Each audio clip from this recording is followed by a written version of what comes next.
Bismillahirrahmanirrahim.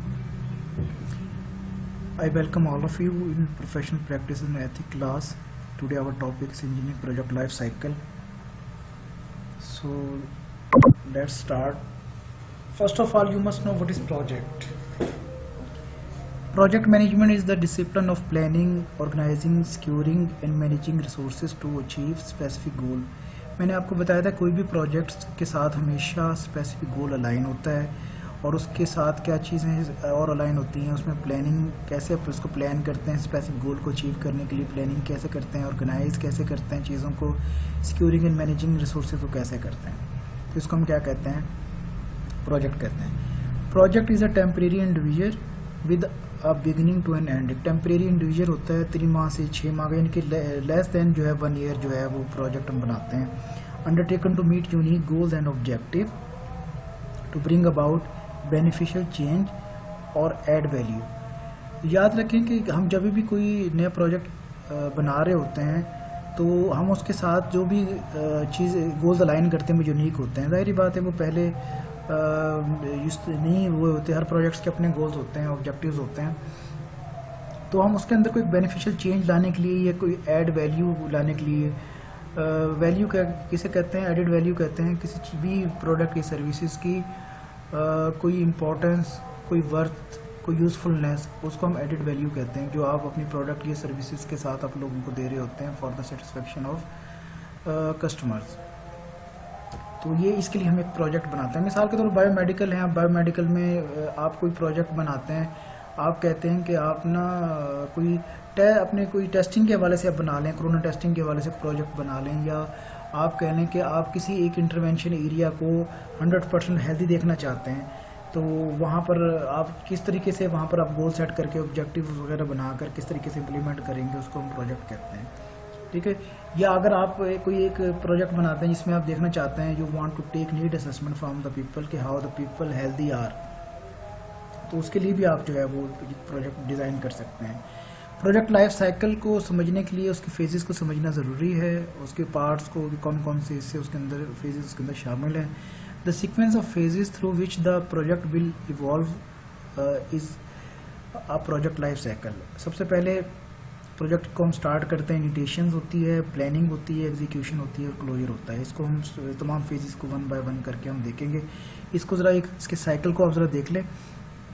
सबसे पहले अगर ऊपर देखें तो प्रोजेक्ट इनिशिएशन है, जिसको हम प्रोजेक्ट स्टार्ट भी कहते हैं. प्रोजेक्ट की कम्युनिकेशन हो रही है किसके साथ, आपकी प्रोजेक्ट प्लानिंग के साथ, प्रोजेक्ट क्लोजर के साथ, और जो लास्ट में है वो प्रोजेक्ट एग्जीक्यूशन है.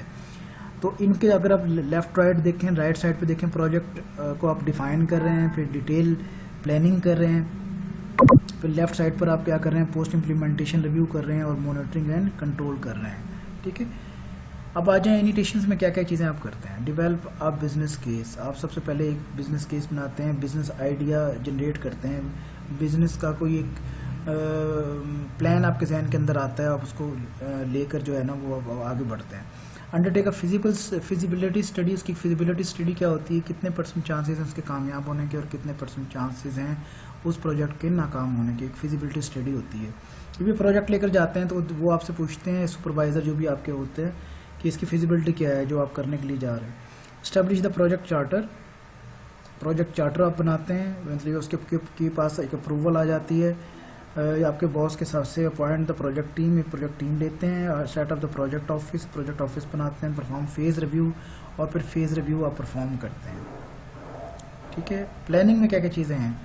प्लानिंग में आप देखें, प्रोजेक्ट प्लान भी आप करते हैं, रिसोर्स प्लान भी आप करते हैं, फाइनेंशियल प्लान भी करते हैं, क्वालिटी प्लान भी करते हैं, रिस्क प्लान भी करते हैं, acceptance plan, communication plan, procurement plan, ये तो all are included in planning. यानी कि प्रोजेक्ट प्लान आप किस तरह प्लान कर रहे हैं, उसकी रिसोर्सेज को कैसे प्लान कर रहे हैं, उसके फाइनेंशियल प्लान्स कैसे देखते हैं, क्वालिटी कैसे आप इम्प्रूव करेंगे, रिस्क कैसे कम करेंगे, एक्सेप्टेंस प्लान कैसे आप उस पर इम्प्लीमेंट करेंगे, कम्युनिकेशन प्लान कैसे वर्क करेंगे, प्रोक्योरमेंट प्लान कैसे जो है उस पर अमल दरामद करेंगे आप, ये तमाम के तमाम प्लानिंग के अंदर आ जाती है. उसके बाद एग्जीक्यूशंस के लिए टाइम मैनेजमेंट आपके लिए बहुत इंपॉर्टेंट है. ज़ाहिर बात है, अगर आप क्या करेंगे, टाइमली आप उसको जो है इम्प्लीमेंट नहीं करेंगे तो उसका लॉस हो सकता है, कॉस्ट बढ़ सकती है. Cost management, quality management, change management, risk management, issue management, procurement management, acceptance management, communications management.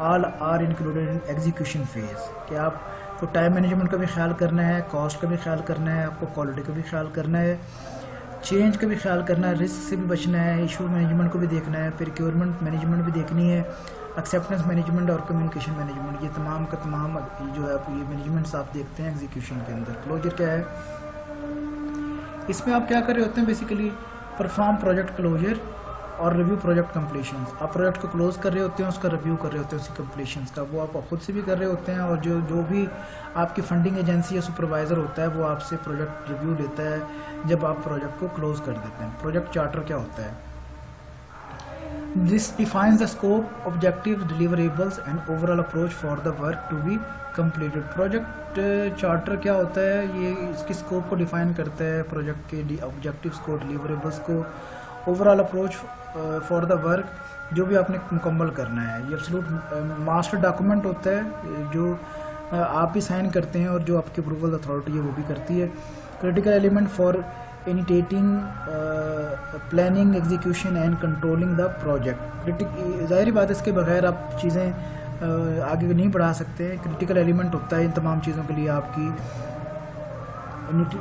Initiating के लिए, आपकी प्लानिंग के लिए, एग्जीक्यूशन के लिए।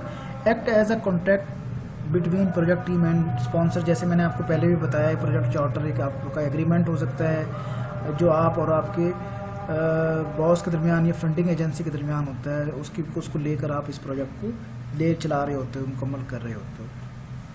कंटेंट्स ऑफ चार्टर क्या हो सकते हैं, why are we doing this and what is the overall goal, हम क्यों कर रहे हैं, हमारा ओवरऑल गोल क्या है, what are the assumption and constraints going in, क्या चीज़ें इसमें assumptions हैं और क्या चीज़ें इसमें रुकावट हो सकती हैं। When do we need to be finished, हमें इसको मुकम्मल करना है, but deliver must be made to get there, क्या डिलीवरेबल होंगे, और what things are not to be done, क्या और क्या चीज़ें इसमें नहीं करनी है। ठीक है, क्या आप इसमें आपकी इस प्रोजेक्ट के बाद डिलीवरेबल्स क्या होंगे, नंबर ऑफ बेनिफिशरीज क्या हैं, इसको मुकम्मल कब करना है, क्या चीज़ें इसमें नहीं करनी, ये सारे के सारे इसके चार्टर में शामिल हैं। अभी देखें ये उसने एक जनरल टाइम फ्रेम्स के साथ इसको प्रोजेक्ट फेजेस को डिफाइन किया है, जिसमें अगर हम इनिशिएशन की बात करें तो प्रोजेक्ट प्लान, बोर्ड अप्रूवल और इसका टाइम फ्रेम 1 मंथ, प्लानिंग हम करते हैं, activities, schedules, roles, resources, communication, finance 2 से 3 माह के अंदर हम इसको मुकम्मल करते हैं। एग्जीक्यूशन में इसकी book venue, contract, sponsor, organise, catering, sample, venue, fixtures, organise, rosters, managing staff, ये तमाम का तमाम फिर हम ये 2 से 3 माह के अंदर अंदर हम इसे मुकम्मल करते हैं। मॉनिटरिंग एंड रिव्यू में आ जाएं आप, cost, schedule, deliverable activities on going होती हैं, ये मतलब till the end of the project ये मॉनिटरिंग एंड रिव्यू चलता रहता है। फाइनलाइजेशन में post event review, lesson learn और एसेट हैंड ओवर किया जाता है 1 मंथ पोस्ट इवेंट। जब एक मुकम्मल कर लेते हैं उसके बाद जो है वो उसका आप 1 माह के बाद या अंदर अंदर आप उसको चीज़ें वापस उसके एसेट्स को, जो लेसन आपने पढ़ा, कोई उसकी रिपोर्ट्स वगैरह, वो तमाम के तमाम अपने स्पॉन्सर को आप सबमिट करवाते हैं।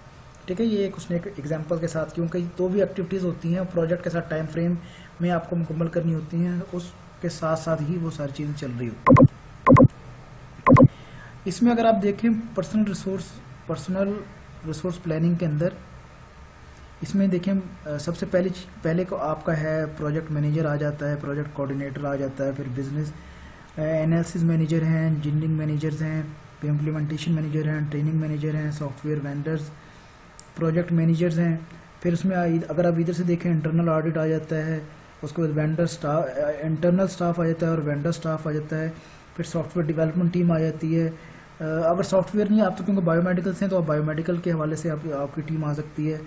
ठीक है, इंटरनल टीम आ सकती है। तो ये तमाम का तमाम पर्सनल रिसोर्स प्लानिंग है, जो इसको हम कहते हैं हायरार्की। उसने एक ग्राफिकल हायरार्की के जरिए आपको बताया कि पर्सनल रिसोर्स प्लानिंग आप कैसे करते हैं, आप इस तरह लोगों को हायर करते हैं, उनको ये पोजीशन देते हैं और कौन सा शख्स किसके नीचे काम करता है वो सारा इसमें आप बताते हैं। फिर नॉन पर्सनल पीपल रिसोर्स क्या क्या चीज़ें होती हैं, आपको वर्क स्टेशंस भी चाहिए होते हैं। वर्क स्टेशंस क्या होते हैं, standard programmer type stations and used in internal IT department including computers and LAN access. अगर आपकी बायोमेडिकल के अंदर आईटी का यूजेज है तो आपको कोई वर्क स्टेशन चाहिए जहाँ पर आपने टेस्ट की रिपोर्ट्स अपने स्टॉक की और इंटरनल ऑडिट्स वगैरह हर चीज़ वहाँ पर आपने उसमें रखनी है, और अगर ये नहीं हो तो आपने वो नहीं रखनी है।